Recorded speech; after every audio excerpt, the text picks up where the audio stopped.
Hi guys, and welcome to another unboxing and first impressions. Today we're opening a new model from Christopher Ward, the Sealander in 36mm. I already pre-cut the box with my trusty yellow knife, so let's open it and see what we get inside. This is a standard Christopher Ward packaging, so you get the box inside a box. These are really well protected, and I like the way they ship them. Here we got a outer cardboard box that you slide. You get this huge wood chunk and this rubberized material. It almost looks like something between leather and rubber. Let's slide it open. There we go. Inside, they added this tab. Usually it's not, so you're kind of struggling to get it out, but now it's pretty cool and easy to do. Inside you get a cloth, I believe, and some papers. Then you have this one where you get the user manual and the guarantee. Very cool. And here is the watch itself. And with this 36mm, they kind of jumped onto the bandwagon of Rolex with their OP models, and also I believe Omega started releasing these colorful models. With this one they've done the same. Now these watches come in a variety of colors, and I asked for a yellow one because I believe it's the most striking. Let me just unwrap it. They're priced between $765 and $925.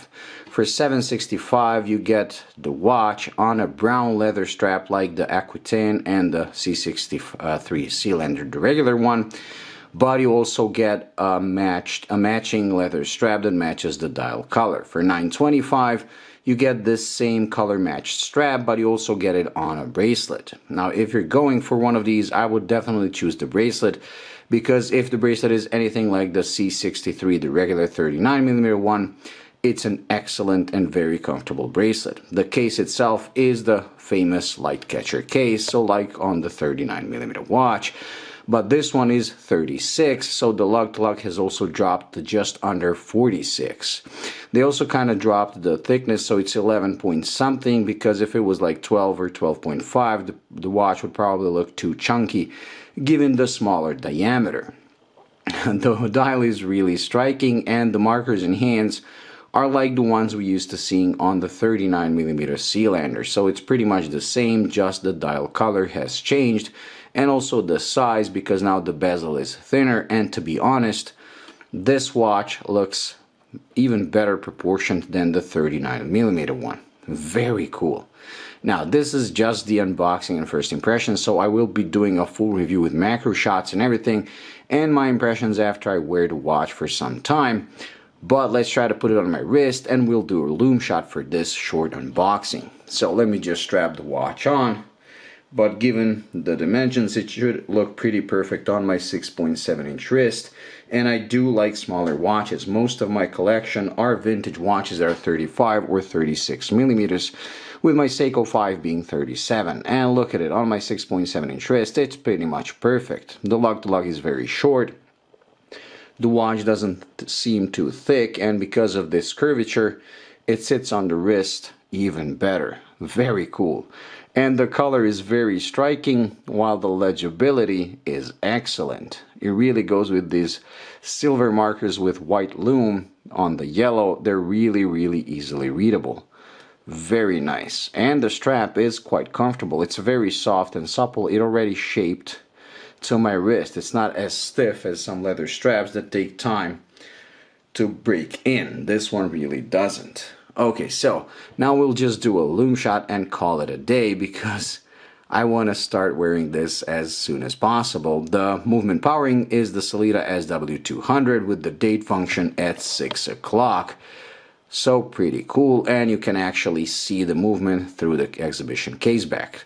The crystal is naturally sapphire, and the watch does come with 150 meters of water resistance, so it is a true sports watch. But if you want to get it wet, because as you can see it does have a screen crown, I would definitely go for the bracelet, although these models would probably look even better on a cloth strap or any kind of nylon strap. I just don't like the NATOs because of the part going underneath. I don't want this watch to sit even higher. Very nice.